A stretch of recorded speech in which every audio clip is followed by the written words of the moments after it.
Hi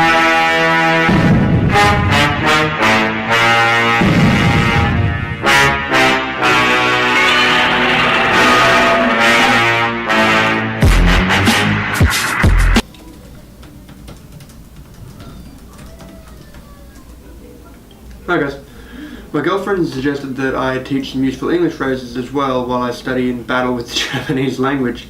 So the hardest thing I've found in a conversation with her is occasionally I use phrases that are semi-slang and semi-normal in Australia and she has no idea what the hell I'm saying. So I'm going to try and break it down in Japanese and English.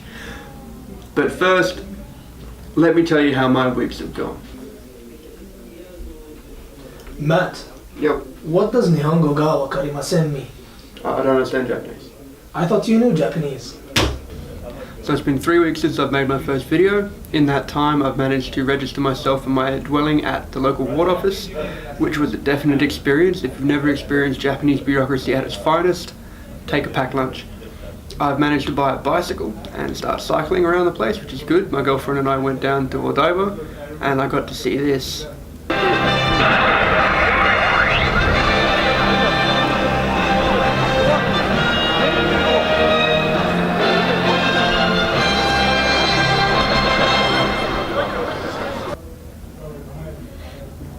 Kind of wanted his arms to do more, but you can only hope for so much. But I do have a friend who's head of robotics software engineering, and if there's a man who could make it possible, it's Wataku. And my girlfriend got invited by an old acquaintance of hers, and we got to go and listen to 2 English literature professors quote Shakespeare at each other in a room full of 10 people. It was pretty special. It looked a little bit like this. Now, my friend, do you have your sack with you? Aye, I do. Here we are. I'm in desperate need of a drink. This is my varlet. Very expensive varlet. Thank you. Many thanks, my friend. We will share it later. Where was I? Oh. A good sherry sack. I stumbled into Kabukicho with my girlfriend, and that's somewhere I never thought I'd go where the sun was down. But I did get to see the Toho Cinema Studios and the giant statue of Godzilla, and as a tokusatsu movie fan, that was pretty cool. So the first Australianism I want to cover uses a bit of Australian slang. It's not too confusing though. The basic concept is asking what the other person thinks about what's being said or what's being done. So the best way probably to break it up in Japanese would be... So, nani, for those learning at home. Nani you may see written in hiragana. Nani basically directly means what. It applies to the sentence, and for the Japanese you already know this anyway. So nani o is an object marker, and o is pronounced as o, even though it's written as wo. I've been helping my classmates out for the last couple of weeks because, as I explained earlier, I'm kind of the only one who knows what's going on. But nani o kangai, so kangai means to think. Kangai, idea, think.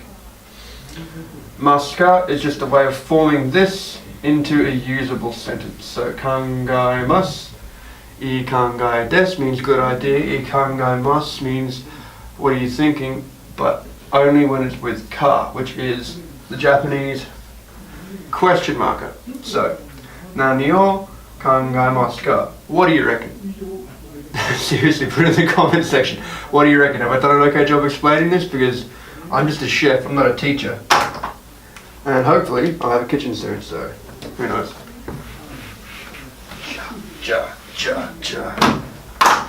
Blank like my mind.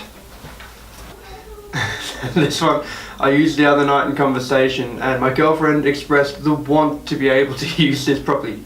Japanese see it in movies and TV shows, and it generally gets used by Western, and it gets used the same way that we would use it. So this word you could use around your friends in Japan. Generally speaking, it's good to know not to use. Same as the book that I picked up, Tadashi no Fukaita. Thank you, Chris, from abroad in Japan, for that recommendation. It has been the best joke-dropping book I've had. Anytime in Zakaya with my friends, I just pull it out, and we always have a laugh. Japanese speakers or not.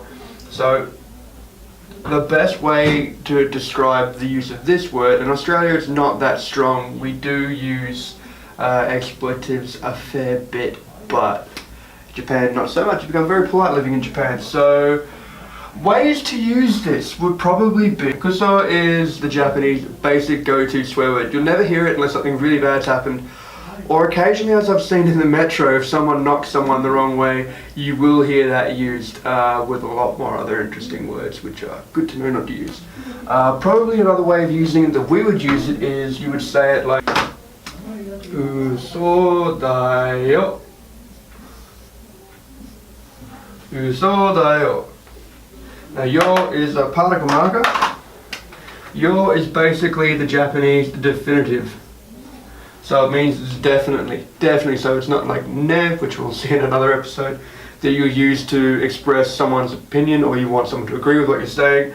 And da is the definitive statement as well. So, uso da yo. So, for those who are English speakers, uso da yo.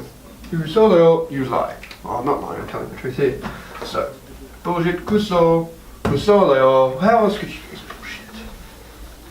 Let's go into an edit cut frame on this one, shall we? Other uses for the word bullshit. We can edit software, that's what editing software is for. So what can you expect to see in the next coming weeks on Gaikokujira VS? I'm going to visit the mecca of animation in Japan and have a tour through Studio Ghibli. I'm going to bring some natto in to introduce it to my classmates for the first time. One of Japan's strangest foodstuffs with definitely unique flavour properties. And I'm going to go find some random adventure. So, why not come with me? Let's take on Tokyo. Like, subscribe, leave a comment below. See you next time.